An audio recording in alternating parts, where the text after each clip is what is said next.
Bonjour à tous et bienvenue sur la Web TV Salon CE. Nous sommes le jeudi 3 février et voici les titres de l'actualité des comités d'entreprise.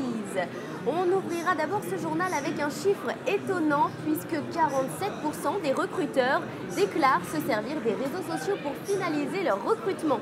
Et puis, autre sujet qui sera pratique aujourd'hui puisque l'on abordera les principaux moyens dont dispose un comité d'entreprise pour remplir ses missions.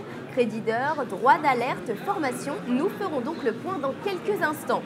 On poursuivra ensuite avec un outil indispensable au comité d'entreprise comme à leurs fournisseurs, à savoir la boutique en ligne DediShop CE.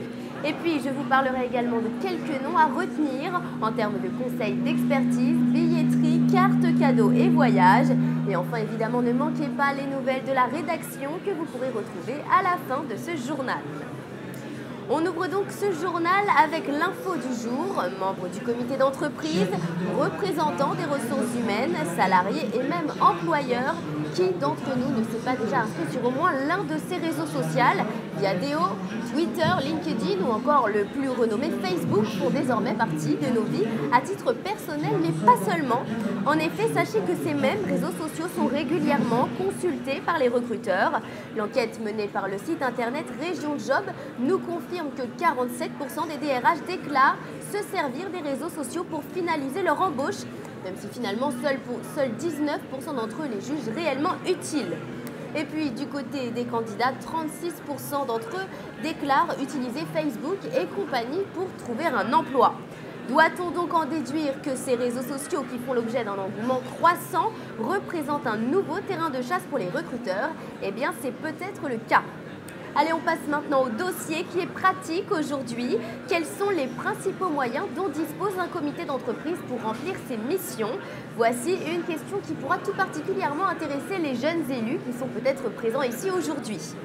Tout d'abord, bien que cela semble de toute évidence, rappelons que l'employeur est évidemment tenu de mettre à disposition du comité d'entreprise un local aménagé ainsi que le matériel nécessaire à son bon fonctionnement, à savoir évidemment un téléphone, du mobilier ou encore une armoire qui ferme à clé ou une photocopieuse.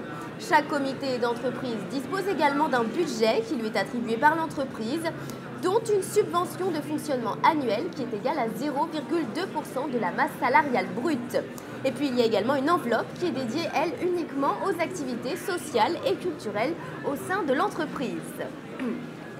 Nouveaux élus ou élus confirmés peuvent d'ailleurs, s'ils en jugent nécessaire, réclamer une formation de droit, d'économie ou encore de comptabilité afin de mieux appréhender le fonctionnement de l'entreprise et d'établir un dialogue constructif avec l'employeur.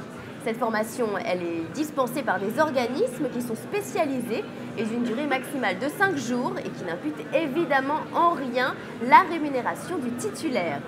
Par ailleurs, le comité d'entreprise a également la possibilité de faire appel à des experts afin d'analyser les documents qui lui sont transmis par son employeur. À noter que les experts comptables et en technologie sont rémunérés par l'entreprise, tandis que les experts libres sont eux financés par le comité sur son budget de fonctionnement. Autre moyen dont dispose un comité d'entreprise pour mener à bien ses missions, c'est le droit d'alerte qui, là, consiste à demander des explications à l'employeur si le comité d'entreprise a connaissance de faits qui sont de nature à affecter la situation économique de l'entreprise. Enfin, évidemment, les membres élus disposent d'un crédit de 20 heures par mois pour les entreprises de plus de 500 salariés afin d'exercer leurs fonctions de titulaire. Allez, on passe maintenant à un petit conseil pratique. Je vous propose de découvrir un outil qui vous permettra d'échanger tout au long de l'année avec vos fournisseurs. Il s'agit de la boutique en ligne des fournisseurs de comités d'entreprise DediShop CE. Plus de 300 prestataires spécialisés auprès des comités d'entreprise vous proposent donc ici leurs services en ligne. Alors retenez bien cette adresse web www.salonce.com/DediShop.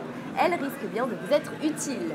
Et puis comme je vous en parlais en début de JT, si vous avez besoin de conseils ou d'expertise, eh bien ne retenez qu'un seul nom, celui des éditions législatives à votre service pour vous soutenir au quotidien. Et quant à la billetterie, au voyage et cartes cadeaux, eh bien je vous invite à faire appel à Carrefour Collectivité.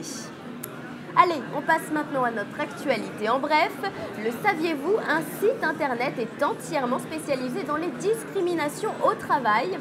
Âge, origine, sexe et orientation sexuelle, santé, handicap, toutes ces différentes formes de discrimination en entreprise sont donc abordées à travers réglementation, analyse et avis d'experts. Alors rendez-vous sur le site discrimination-travail.novetic.fr. Selon une étude IFOP Quelle formation réalisée en juillet 2010, l'accès à la formation continue en entreprise ne semble pas être autant accordé aux ouvriers qu'aux employés et qu'aux cadres ou professions intermédiaires. En effet, en 2009, 39% des salariés qui ont suivi une formation étaient des ouvriers, tandis que 46% étaient des cadres et 55% des professions intermédiaires. Enfin, Salon CE en partenariat avec TerraEco, le magazine qui change le monde, s'est cette année tout particulièrement mobilisé pour encourager les bonnes pratiques de développement durable. Vous pouvez donc vous rendre sur le stand de TerraEco afin de participer aux ateliers de notre partenaire et pourquoi pas esquisser une politique de développement durable pour votre entreprise. Allez, on termine avec le petit clin d'œil du jour. Savez-vous combien de fois par jour accordez-vous une petite pause café? Selon une enquête britannique, 5 salariés sur 10 y vont au moins une fois dans la journée et 4 sur 10 vont se servir une boisson 2 fois par jour, soit 24 minutes de travail en pause café, ce qui reviendra en moyenne à 500 € par an et par tête à l'employeur. Mais je vous demande, que serait une journée de travail sans pause café? Allez, c'est la fin de ce journal Salon CE en direct du Salon des comités d'entreprise. Merci pour votre fidélité et rendez-vous pour la prochaine édition.